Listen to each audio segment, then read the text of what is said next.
It's dead heat. Oh, it's a dead heat. Dead heat.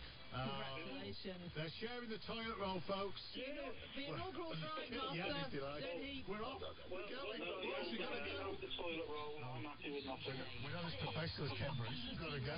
Quick sports here. BBC News at 7 o'clock. This is Harvey Cook. Labour has accused the Conservatives and the SNP of engineering a row about Scotland's new gender reform laws. Holyrood wants to make it easier for people to change their legal sex by lowering the minimum age of transition to 16 and removing the need for a medical diagnosis.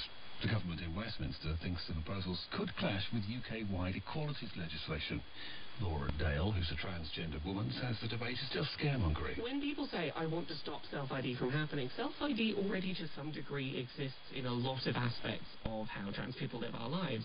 This one piece of paperwork has become a battleground seemingly needlessly because it's something people can latch onto, and it's something that not enough people know enough about what a gender recognition certificate is to push back against fear-mongering about it. Greta Thunberg's been arrested in Germany alongside a group of climate activists. They've been protesting about the expansion of an open-cast coal mine. Train drivers from the ASLEF and RMT unions will walk out on the 1st and 3rd of February as part of a dispute about pay, jobs and conditions.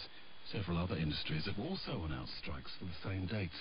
Peter Ruddick from our business staff has more. University staff have confirmed that they are going to walk out on February the 1st. That date is important because the Trades Union Congress is going to mark it as a day of protest against what it calls the government's anti-strike legislation, but also because we already know that civil servants, about 100,000 civil servants, are going to walk out on the same day. We know that teachers in England and Wales, members of the National Education Union, are going to take part in a strike that day, and today it was confirmed that train drivers who are members of both the ASLEF and the RMT Union will also be walking out on the same day.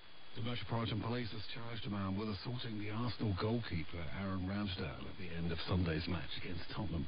Joseph Watts, who's 35, will appear in court tomorrow. A company owned by Britain's richest man, Jim Ratcliffe, says it's formally entered the bidding process to buy Manchester United. Mr. Ratcliffe tried to purchase Chelsea for £4.25 billion last year.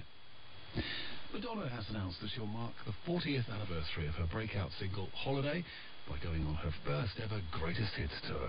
She'll place 35 dates around the world later this year, with one in London this October. Ellie Jarmaine, who's a Madonna lookalike and a tribute act, says it'll be a great show. She's been complaining a little bit about pain in her hips and her knees, but despite that, her Madam X tour, she was still incredibly athletic and physical, and I am expecting more of the same. I think Madonna always has such an amazing big production around her as well. It will be massively entertaining no matter what she does. And the weather, it'll be a cold and frosty night across the UK. There could be snow and sleet across western areas and Northern Ireland. And that's the BBC News at 7:03. 5 Live Breakfast. We're going to head straight back to Melbourne now and check in on the Australian Open. Andy Murray locked in the 5th set with Matteo Berrettini. They're going toe-to-toe, Russell Fuller, aren't they? It is fantastic. 4 hours and 6 minutes play. There was a celebration from Andy Murray just now when, after seeing 25 aces flash past him by Berrettini, he finally served a double fault. A little bit of respite. Andy Murray still looks physically very strong, playing extremely well, but so too now is Berrettini. Match point number 1. It is on the Berrettini serve now, and that forehand from Murray is a winner. It hits